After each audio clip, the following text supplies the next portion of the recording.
ผู้แสกผู้สาวอีกแล้วเนาะ โดย สบายดีน้องละ สบายดีเด้อ โดยสบายดีล้นเติบที่ว่าเฮาบ่ได้พบพ่อกันเนาะน้องละเนาะ โดย โดย แนะนำซื้อใหม่นี่ดูเนาะ น้องซื้อติ่ง โดยน้องติง โดย อายุ อายุ22ปี 22ปีแล้วเนาะโดยคือน้องติงนี่ก็คือที่ผ่านมาก็คือเคยเปิดใจแล้วเนาะ โดย มีคนโอคนลมอยู่บ่น้องละ แต่ก่อนนะมีเพิ่นมาล่มแล้วก็เพิ่นก็เงียบหายไป อืม ตอนนี้บ่ได้ล่มก็ไผ คือเมื่อก่อนนะมีเนาะ โดย ลมกันอยู่ๆเพิ่นก็เงียบหายไป แม่น โดยที่ว่าเพิ่นบ่ได้บอกอีหยังบ่ แม่นเพิ่นบ่ได้บอกอีหยังเลยแบบว่าคุยกันอยู่ดีๆเพิ่นก็เงียบไปเลย อืมน้องลมผู้บ่าวทางไหน ว่าวันเราอยู่เวียงจันทน์เราไปอยู่อเมริกา โอ้โดยลมกับเพิ่นนี่หล่นบ่ ล่มกับเพิ่นได้ประมาณ2เดือน อืม แล้วก็เงียบไปเลย โดย ปัจจุบันนี้ติดต่อกันบ่ได้ ปัจจุบันนี้ติดต่อบ่ได้ โอ้คือนอกจากเพิ่นแล้วก็บ่ได้มีไผบ่น้อง แม่ ล่ะ นนอกจากเพิ่นแล้วก็บ่ได้ล่มไผ อืม เพราะว่าตอนแรกก็ตั้งใจว่าสิล่มแต่เพิ่นคนเดียวนะ โด ก็ ย เลยเพิ่นเงียบไปติดต่อบ่ได้เลย อืมถือว่าปัจจุบันนี้นี่โสด โดย อืมโดยคือน้องนี่ตัดสินใจสิล่มเพิ่นผู้เดียว แม่น เพิ่นถือว่านิสัยอิหยังเพิ่นโอเคบ่ แม่นิสัยอหย่างเพิ่นโอเค ก็เลยตัดสินใจลงเพิ่นคนเดียว อืมเอาถามว่าเพิ่นกลับคืนมายังให้โอกาสเพิ่นบ่ โดยถ้าเพิ่นกล้าขึ้นมาให้โอกาส อืมบ่แน่เนาะบางทีโทรศัพท์เพิ่นตายบ่อีหยังก็เพิ่นอาจจะบ่มีทางติดต่อเนาะ โดยบางทีก็เกี่ยวกับหลายแน่เนาะ อืม ก็เลยติดต่อไม่ได้ ถ้าว่าเพิ่นกลับมาน้องก็พร้อมให้โอกาสเพิ่นเนาะ โดย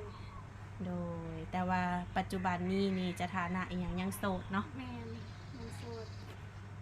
หนุ่มๆก็ยังมีสิทธิ์จีบคือเก่า โดยมีสิทธิ์คือเก่า โดยรวมๆแล้วคือมื้อนี้ออกมาเปิดใจใหม่เนาะน้องละ แม่น มักผู้บ่าวทางใด ทั้งใดก็ได้ ได้เบิดเนาะ โดย อายุของเพิ่นเด้ อายุของเพิ่นเอาแต่30ขึ้นไป 30 ขึ้นไป โดย ฮอด70บ่ 70ก็ได้ โดย น้องสิบ่ติว่าเพิ่นเฒ่าเกินไปบ่น้อง ก็ ละ อายุก็สำคัญ อายุบ่สำคัญเนาะ6-70ล้มได้เนาะน้องละเนาะ โดย เคยล้มบ่ผู้บ่าวรุ่นใหญ่ซำนี่ เคย60 บาท เคยล้มผู้บ่าวรุ่นใหญ่มาแล้วเนาะเห็นหน้าเห็นตาเพิ่นบ่ โดยอ้ายที่เพิ่นเงียบไปก็เป็นประมาณ60 ยังหนุ่มอยู่ว่าน้องละ แม่หน้าตาเพิ่นก็ยังนุ่ม อืมในอนาคตให้น้องเอาเฮ็ดสามีไล่บ่ ได้ เออถือว่าบ่มีขอตำหนิอีหยังเนาะ แม่ โอ้น้องติ่งเคยสั่งครอบครัวบ่ เคยสร้างครอบครัวมาเทื่อหนึง อืมเคยมีมาแล้วเนาะ โดย มีลูกนำกันบ่ แม่มีลูกคนหนึง ลูกสาวลูกชาย ลูกชาย ลูกชายเนาะปัจจุบันนี้เพิ่นอายุจักปีแล้ว 3 ปี 3 ปีแล้วเนาะ โดย ได้เข้าโรงเรียนบ่ ยังบ่ได้เข้า ยังอยู่เนาะ โดย โดยลูกอยู่น้ำน้องแม่นบ่ แม่อยู่นำหลัง อืมเลิกลากับสามีนี่โดนเติบบ่น้องละ ปี2023 อืม24 25 26 2-3 ปีเนาะ3-4 ปีนี่แหละทุกคนเลยก็ถือว่าตั้งแต่เลิกลากับเพิ่นมากับน้องกับครองโสดมาเนาะ แม่ ยังบ่ได้เปิดใจแบบสิสร้างครอบครัวใหม่ โดย และคือมาในมื้อนี้นี่น้องมีความพร้อมบ่ พ่อแบบหาคนเข้ามาเป็นของขวัญวันเกิดให้เลย ของขวัญวันเกิดปีนี้ เออมื้อใดเดือนใดนี่ วันที่7เดือนหน้า โอ้ที่7เดือนหน้า โดย ถ้าว่ามีก็สิเอาเป็นของขวัญเลยเป็นบ่ มาเป็นของขวัญวันเกิดให้เลย เลยแต่ว่าความพร้อมสร้างครอบครัวนี่น้องคิดว่ามีเต็มร้อยบ่ สร้างครอบครัวน้องคิดว่าประมาณถ่ายปี2026 ถ่ายปี2026ถึงสิพร้อมสละโสด โดย โอ้ถ้าว่าเพิ่นเข้ามาตอนนี้ก็ถือว่าคบหาดูใจกันอืมโดยถ้าว่ามีสามีรอบนี้นี่ ไปอยู่น้ำเพิ่นได้บ่ ไปมาๆน่ะได้เพราะ อื ว่าม ทางเพื่อนกับอันนั้นบ่มีคน บ่มีคนอยู่น้ำพ่อแม่ น้องก็สร้างเพื่อนอยู่คนเดียวเลยค่ะนะเพราะว่าสร้างเพื่อนเลยเป็น โอ้คือปัจจุบันนี้น้องสร้างเฮือนเป็นของตัวเอง โดย อ่าแล้วเสร็จเป็นที่เรียบร้อยแล้วบ่ ย่างแล้วสั่งการก่อแล้ว หากะกอแล้วมุงหลังคาแล้ว แม่ยังบ่ได้โบก โอ้เรือโบกแล้วก็ตกแต่ง แม่ อืมแล้วทุกมื้อนี่น้องเฮ็ดเวียกเฮ็ดงานหยังสาวน้องล่ะ ตอนนี้ยังบ่ได้เฮ็ดจับเองขายยังบ่ได้ตอนแรกว่าสิไปไทยแต่ว่ายังบ่ได้ไป โอ้คือวางแผนไว้สิไปไทย โดย อืมแต่ว่าปัจจุบันนี้น้องบ่ได้เฮ็ดเวียกหยังเนาะอืมทั้งเลี้ยงลูกทั้งหาเงินเฮ็ดเฮือน แม่ ถือว่าเก่งเนาะสนก แม่นโตคนเดียวซ้ำเนาะ โดย และคนที่สิเข้ามาหาน้องนี่น้องแบบฐานะอีหยังของเพิ่นนี่จำกัดบ่ ก็บ่ได้จำกัดเพิ่นสิมีหรือบ่มีก็มาหานํกันคันว่ามักคันว่าฮักหั้นนะ อืมถ้าว่ามักหักกันแท้เนาะ มาสร้างนำกันเนาะ โดย อืมแต่ว่าเรื่องไปอยู่น้ำนี่ไปมาๆเนาะ แม่นไปมา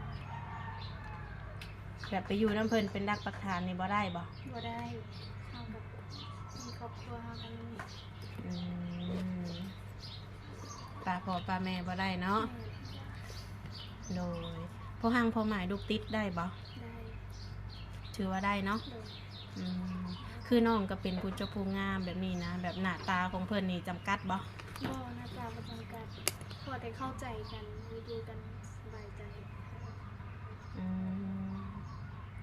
ถือว่าสำนี้เนาะมักคนอ้วนคนผอมสนองละ บ่ตีดอกอันนี้ ได้เบิดบ่ แม่น อืมน้องติ่งน้ำหนักเท่าไหร่ ตอนนี้น้ำหนัก50 50บ่ความสูงเด้ 160 160ผู้บ่าวเข้ามานี่จังไดเอาสูงกว่าหรือเอาซ้ำ ได้หมด ได้เบิด โดย จะสูงกว่าหรือต่ำ แม่น ก็ได้เนาะโดยก็ถือว่าเกี่ยวกับหนุ่มๆนี่บ่มีหยังหลายเนาะ แม่น อาชีพเซาไฮเซานาก็จีบน้องได้บ่ โดยได้ อืม แต่ห่างอย่างเดียวบ่มักสูบยา อ่า ใช้สูบยา อันนี้คือข้อที่บ่มักเนาะ แม่น บ่มักผู้ชายสูบยา กินเหล้ากินเบียร์ได้น้องล่ะ กินเหล้ากินเบียร์ได้อยู่ เหล้าเบียร์ได้อยู่ กินเป็นประมาณ กินหลายก็ไม่ได้อีกเนาะ กินหลายก็บ่ได้ โดย โดย กินทุกมื้อก็บ่ได้เด้อเนาะ ได้นะ กินตามกำหนด โดยโอ้ถือว่าบ่มักผู้ชายสูบยาเนาะ แม่น ถ้าว่าสูบยานี่ถือว่าบ่ให้โอกาสเลยบ่ ให้โอกาสบ่มักให้ เออโดยอันนี้คือส่วนที่น้องบ่มักอ่ะทุกคนเลยไปที่ว่าสูบยาอยู่มักน้องก็เลิกก่อนเนาะ เอาแล้วจังสูบได้บ่มันเอาได้จังสูบได้บ่เนาะ บ่ได้ แต่คือแบบว่าเลิกก็คือเลิกเลยเนาะ เอ แม่น อ ห้ามอยู่ข้อเดียว ขอเดียวนี่เนาะอ่ะก็ถือว่าบ่ยากสำหรับหนุ่มๆที่ว่ามักหักน้องติ่งอดีเนาะผู้บ่าวยังมาหาได้ซะน้องล่ะ แต่เพิ่นอยากมาหามาลินก็ได้ มาได้เนาะมาหาฮอดอัศพรพี่เนาะ แม่น ก็ อย่างน้อยๆหนึงกันเนาะ ต้อง ก็ไม่ได้หยาได้เนาะคันทาว่าหักทางนอก ใจ แม่น โดย คืออันนี้น่ะเป็นหมู่บ้านของน้องอยู่บ่นี่นะ อันนี้เป็นตัวเมืองแล้วอ่ะ ตัวเมือง แม่นน้องเขามาลินน้ำเอ้ยเพิ่น เออ เพราะว่าคันสิไปบ้านน้องก็ยาก10ลักพุ่นเด้ ยังไกลอีกบ่นี่นะ ยังบ่ทันฮอดบ้านน้องอยู่นี่นะ ยาก อืม เนาะ เขาบ่เคยมีลูกมีผัว โดย สำนีกันยังมาไก่ได้วนอนซาละหน่อย แม่น มันนี่บันน้องติ่งอีแห้งไก่ คือจากนี่ไปหาบ้านน้องนี่ประมาณ10 ลัก แม่ อันนี้คือตัวเมืองอัศพรเนาะ เราไม่ได้มีผัว โอ้ กันไปยากก็เลยเข้ามาหาเอง โดยอ่ะถ้าให้เอ่ยไปคือสิไปบ่ถืออีกแล้วเนาะสนุก แต่นี่ก็ยังลงทางแล้วเนาะ เพื่อสิมาฮอดน้องเพิ่นก็บ่แม่นง่ายเนาะนี่กะอืมคือรวมๆแล้วเกี่ยวกับหนุ่มๆนี่สิ่งที่น้องบ่มักนี่คือสูบยาเนาะหน้าที่การงานของเพิ่นเด้ หน้าที่การงานแบบดี อืม พอแต่จริงใจแล้วเขามาเป็นของขวัญวันเกิดให้เลย จริงใจ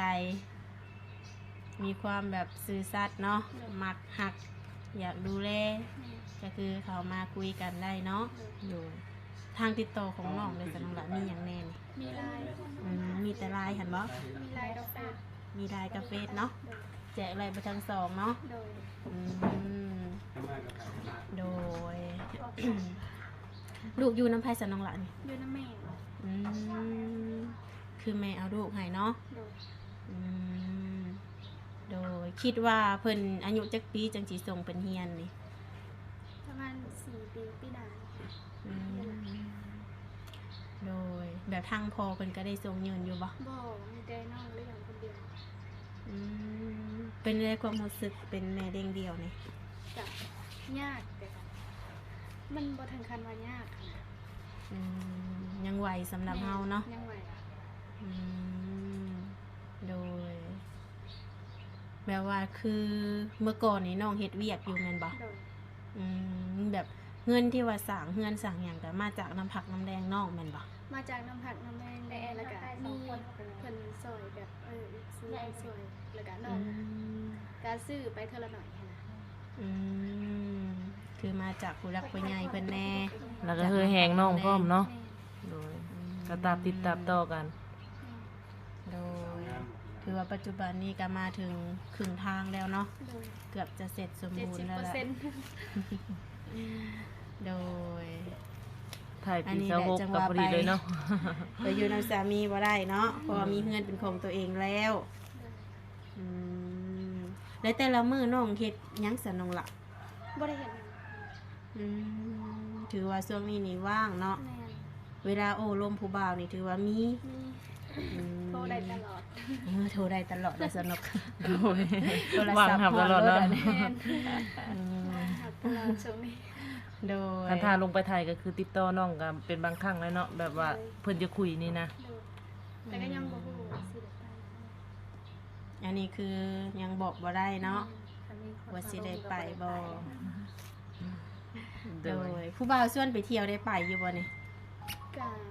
เชิญไปเที่ยวก็อยากให้เพิ่นมาหาเฮาก่อนหั้นนะ โดย เราจึงไป เห็นกันตัวจริงก่อนบ่น้องนะ เห็นกับตัวจริงก่อน อืม โดยเพิ่นมาหาก่อนเนาะ เฮาก็ยังบ่เห็นเพิ่นค่ะยังบ่ฮู้อิหยัง อืม คันว่าให้เฮาไปเลยก็บ่ได้ อยู่ๆเพิ่นไปโดนเนาะน้องนะ อืมต้องรู้จักดีไซน์ใจคอกันก่อน โดย โอ้สงกรานต์นี่วางแผนสิไปเที่ยวไสซันนี่ บ่ได้ไปใส่มันยากยากนำเงิน อยากนำเงินเนาะ แม่น นำได้สิ่งได้อย่างเนาะ แม่น โดยคันว่าผู้บ่าวมาหากันมาได้แต่ว่าสงกรานต์นี่ โดย อืม เต็มหนุ่มๆ สารน้อย เข้ามาโลด โดย โดย สติงต้องได้แปลงโคเลยล่ะ อ่าเพื่อสิมาฮอด มา บ้าน เป็น นอ ขอก งขวัญ เนาะ วันเกิดแทนทันสงกรานต์ได้ ถือว่ายังทันเนาะเออโดย มาวันที่7ก็กลับวันที่3ต้องยังอยู่ดินสงกรารพร้อมกันกับน้องติงเลย สงกรานต์ก่อน โดยอันนี้ก็ถือว่าบ่มีหยังได้เนาะสนุกเนาะ โดย คือสรุปแล้วนี่คือน้องนี่ออกมาเปิดใจใหม่ โดย สถานะหัวใจนี่ว่างเสมอว่างโอลมผู้บ่าวเนาะ โดย ถ้าว่าเพิ่นโทรมาเห็นหน้าเห็นตาพร้อมบ่นี่ พร้อม ยันว่าบ่เปิดให้เพิ่นเบิ่ง พร้อมเพิ่นหับเฮาได้ก็หับ เออเนาะ แม่น เวลาโอลมกันใส่เวลาหล่นนานบ่นี่น้องล่ะ4-5 เดือน หับ ฮอดบ่ 4-5 เดือน อ ถ้าลมผู้บ่าวรุ่นใหญ่ถ้าใจห้อนนี่ขอสัก2 เดือนไปได้บ่ กะลมกันเบิ้ง อืม บางทีถือใจ อาจจะบ่ฮอดก็มีเนาะ แม่น อ่า เลยบางทีเพิ่นไหวแน่เนาะ แม่นมันอยู่กับความเข้าใจ โดยเหมือนความน้องว่าเนาะสิซ่าสิไวก็ขึ้นอยู่กับน้องกับผู้บ่าวเนาะ แม่น สิร่วมกันแบบใดสิเข้าใจกันง่ายหรือบ่เนาะมื้อนี้ก็ถือว่าบ่มีหยังใดเนาะสนุกเนาะ โดย มาโอมารวมกัน